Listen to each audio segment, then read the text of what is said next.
بسم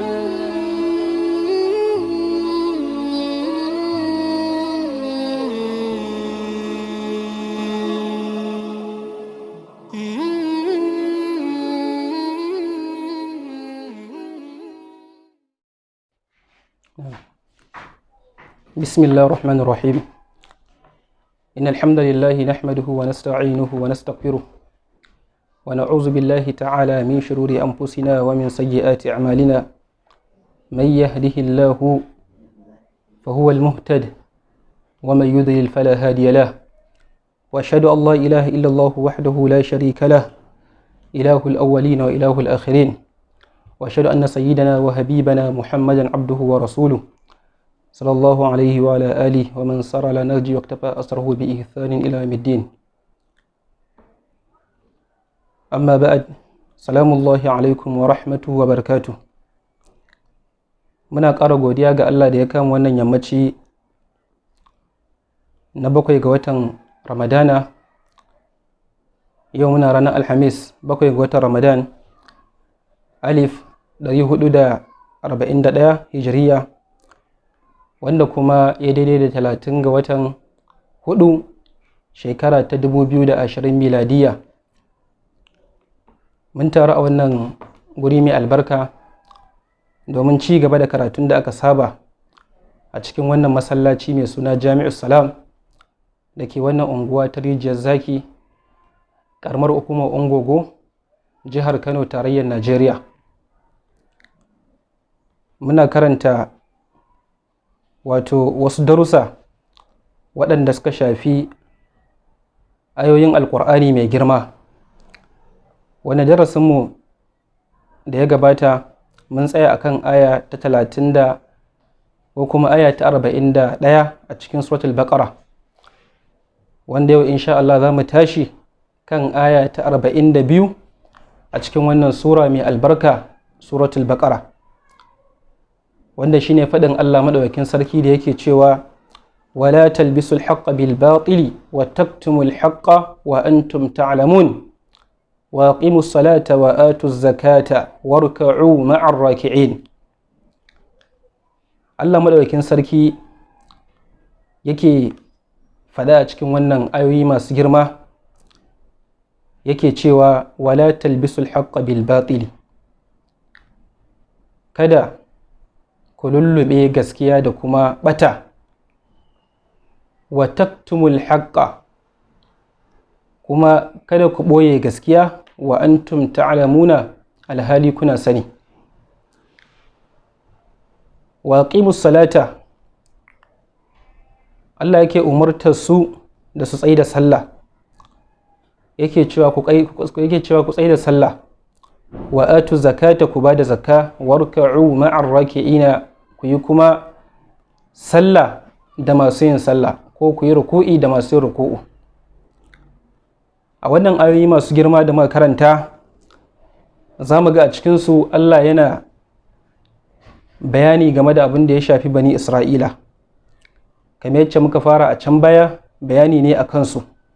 A wannan ayoyi Allah yana hana bani Isra'ila akan irin yacce suke lullube gaskiya da kuma bata, suke ainihin tauye gaskiya, suke kawo bata su sanya a wannan guri, sannan kuma suke ɓoye wannan gaskiya tare da cewar sun kasance suna sanin cewa lallai akwai gaskiya, lallai wannan gaskiya ce.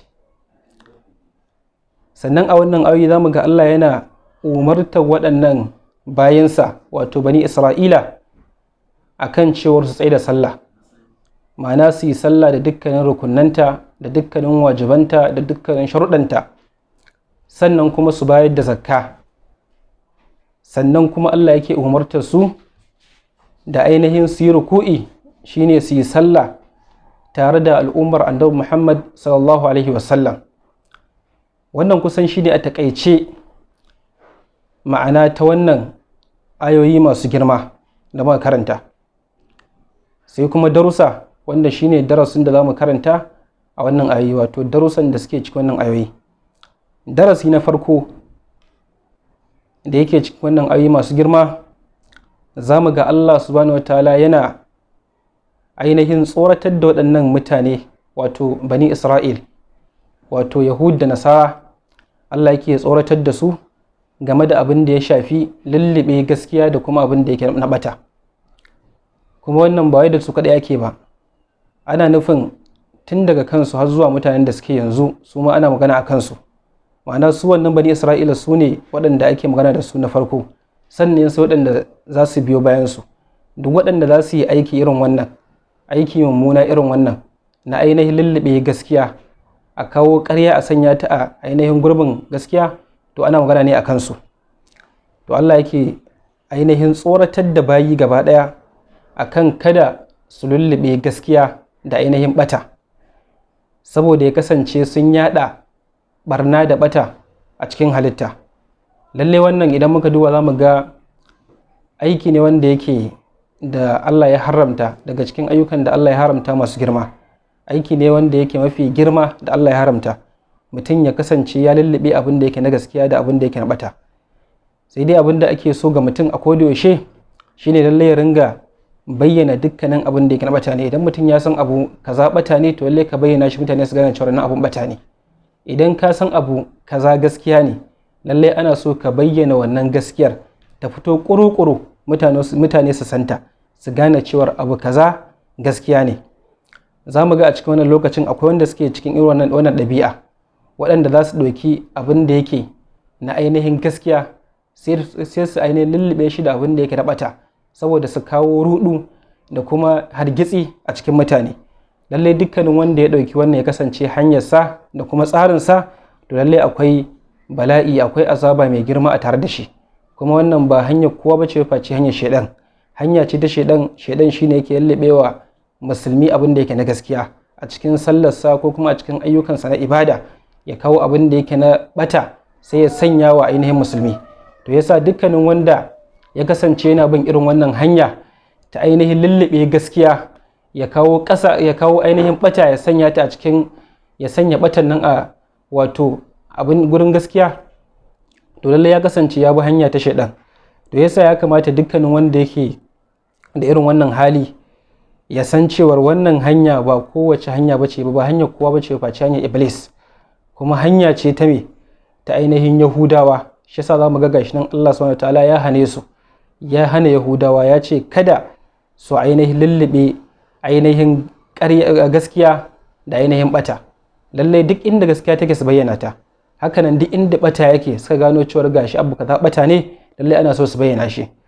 Wannan darasi na farko kenan daga cikin darussan da suke cikin wannan aya ko kuma waɗannan ayoyi masu girma. Sai darasi na biyu daga cikin wannan ayoyi, lallai ya zama wajibi akan dukkanin wani musulmi ya kasance yana tsoron ɓoye dukkanin wata gaskiya bayan ya santa. Idan mutum ya san gaskiya, kada ya ce zai ɓoye ta, lallai ya bayyana ta ko a ina ne. Kada ya ɓoye wani abu na gaskiya, sannan kada ya ɓoye ilimi. Kamar yace zo a cikin hadisi, manzo Allah sama yake faɗa a cikin hadisin Abdullahi bin Amr bin al-As radiyallahu an, manzo Allah alaihi salatu wasallam yake cewa man katama ilman, dukkanin wanda ya ɓoye wani ilimi ko ya yake, dukkanin wanda ya ɓoye shi, aljamahu Allahu yawmal qiyama, Allah zai masa linzami ranar alƙiyama, bilijamin min narin, da linzamin wutar jahannama, wa iyaz billah. Lallai ɓoye gaskiya abu ne wanda yake laifi ne wanda yake babba. Idan mutum ya san gaskiya, ya zama wajibi tilas ya bayyana ta, ya faɗi wannan gaskiya ɗin, ko da wannan gaskiyar ta kasance tana da ɗaci, za ta yi ɗaci idan ya faɗe ta, ana so ya bayyana ta. Shi yasa wani hadisi na Abu Zar radiyallahu an yake cewa, shi Abu Zar yake cewa amarani khalili bi sab'in, yace badadina ya umarce ni da wasu abubuwa guda 7. Daga ciki Abu Zar yake cewa manzo Allah sai ya ambaci cewar, ko kuma yake cewa manzo Allah ya umarce ni da na faɗi gaskiya, shine wa amarani an aqula al-haqqa wa in kana murran. Ya umarce ni da in faɗi gaskiya ko da wannan gaskiyar ta kasance tana da ainihin ɗaci, ya umarce ni da na faɗa.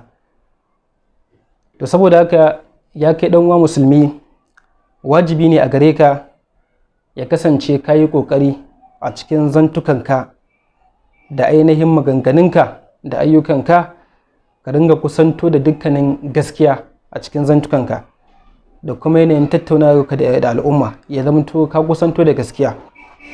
In dai har kana fatan haɗuwa da Allah lami lafiya, sannan kana fatan wato kasancewa ranar alkiyama, ka kasance kawai ga ranar alkiyama lami lafiya, baka da wani laifi, baka da wani abu wanda zai janyo ma ainihin jafa'i.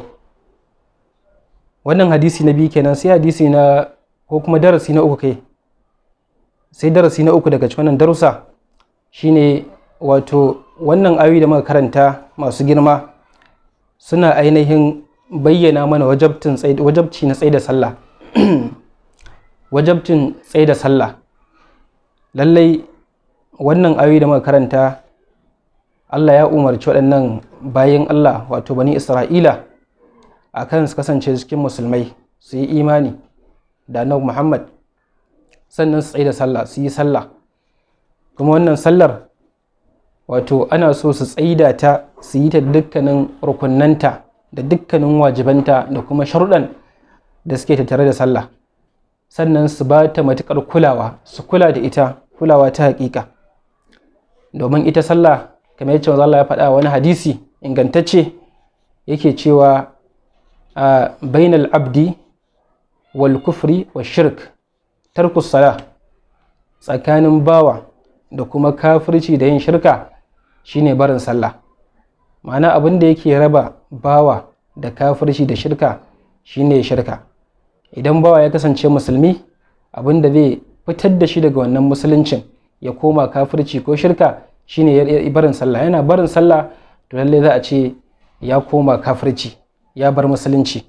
To yasa sallah tana da matukar girma da muhimmanci a cikin addinin musulunci. Ya tabbata a wani hadisin da manzo Allah yake bayyana cewar ita wannan sallar ita ce farkon abin da za a yi wa bawa hisabi da shi. Ita ce farkon abin da za a fara yi wa bawa hisabi da ita a cikin ayyukansa.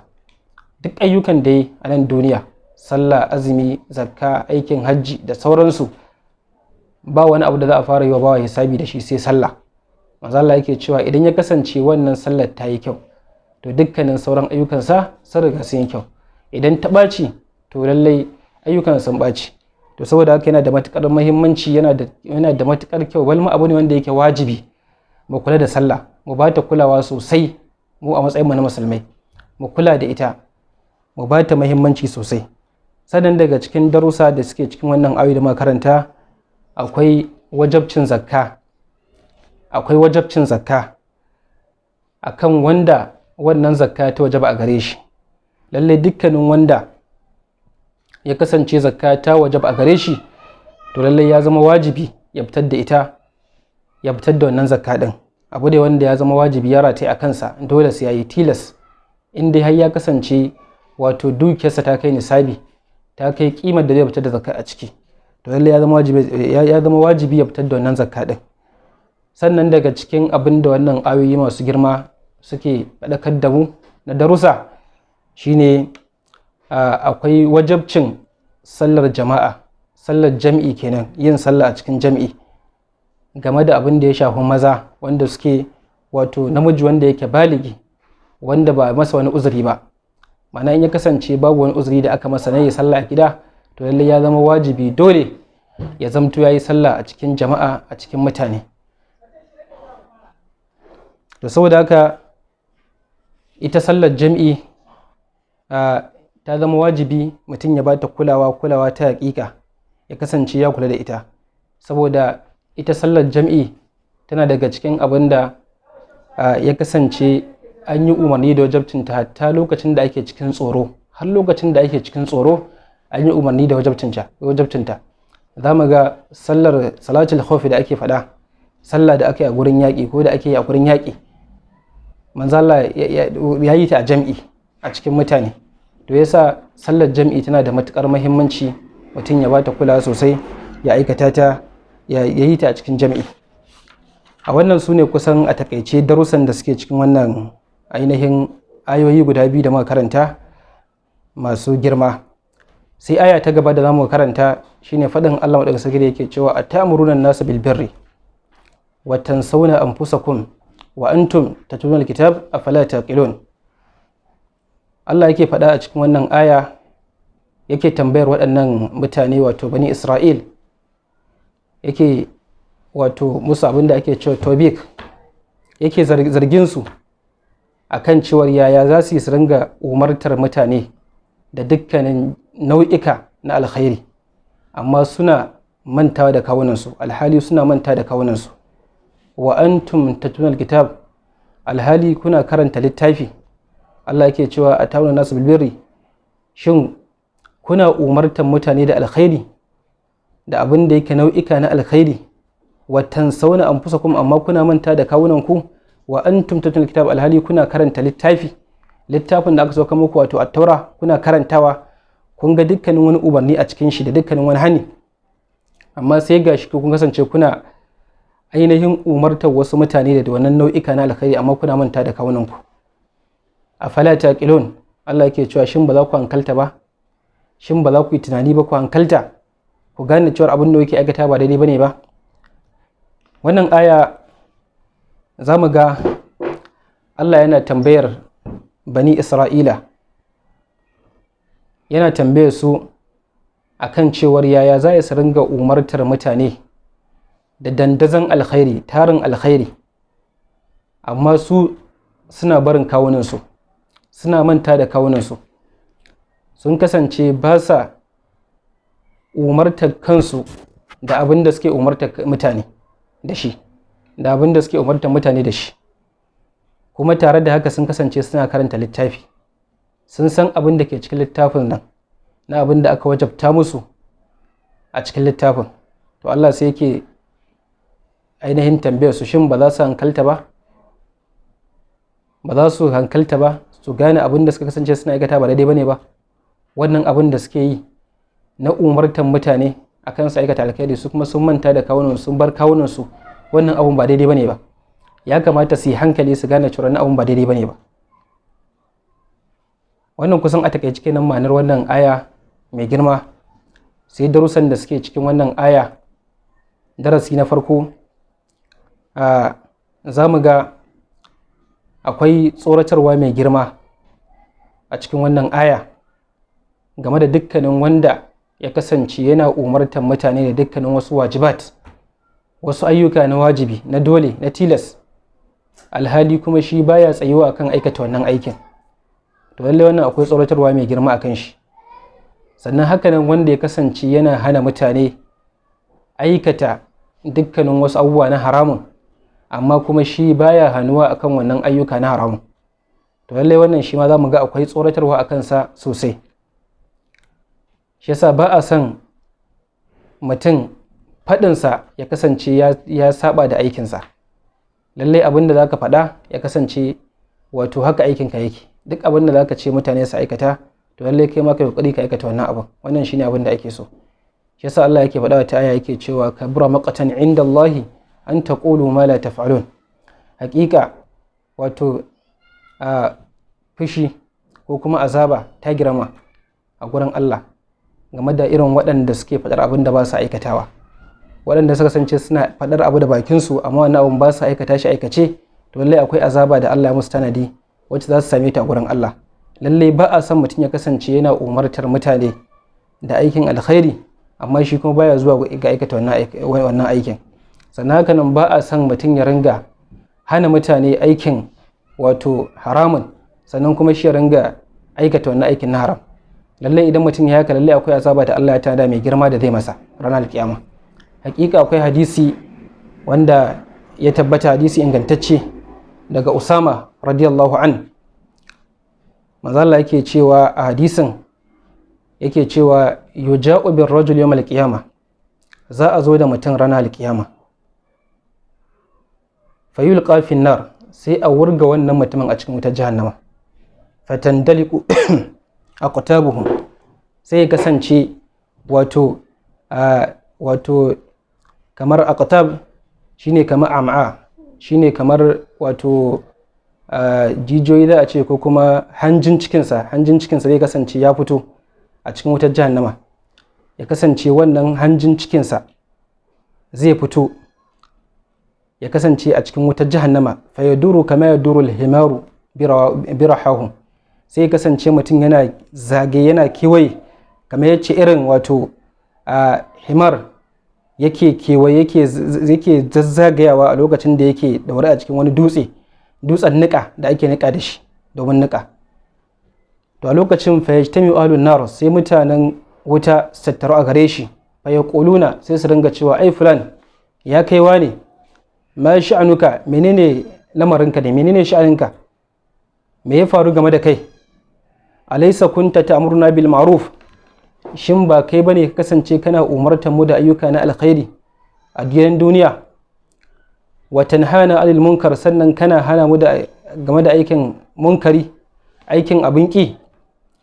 Qala, sai wannan bawan Allah ya faɗa, wanda ake azabtar da shi a cikin wutar jahannama, sai ya ce ai kuntu amurukum bil ma'ruf wala atihi, na kasance ina umarta ku da dukkan aikin alkhairi, amma ni ko bana aikata wannan aikin, bana zuwa na aikata wannan aikin.